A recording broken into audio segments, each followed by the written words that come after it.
Israel की जौहरी तनसीबात से मुताल्लिक हजारों हसास दस्तावेजात ईरान के हाथ लग गयीं। गैर मुल्की खबर रसाई एजेंसी के मुताबिक ईरान ने इसराइली हसास दस्तावेजात को कीमती खजाना करार देते हुए दस्तावेजात जल्द मंजर आम पर लाने का ऐलान कर दिया है। ईरानी वजीर बराए इंटेलिजेंस इस्माइल खतीब ने ईरानी मीडिया को बताया कि इसराइल की मुकम्मल जौहरी दस्तावेजात हासिल करके ईरान मुंतकिल कर दी गयी हैं। उन्होंने कहा कि अमरीका, यूरोप और दीगर ममालिक के साथ इसराइल के ताल्लुकात और इसराइली स्ट्रेटेजिक पावर की इंटेलिजेंस दस्तावेजात भी इसमें शामिल हैं। ईरानी वजीर का कहना था कि इसराइली दस्तावेजात हासिल करने के लिए जामे और पेचीदा ऑपरेशन का मंसूबा बनाया गया था।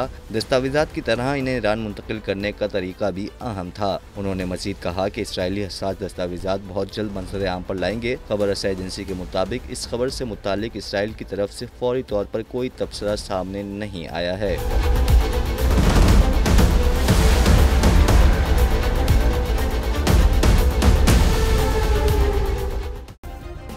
सब्सक्राइब करें और बेल दबाएं ताकि कोई खबर रह न जाए।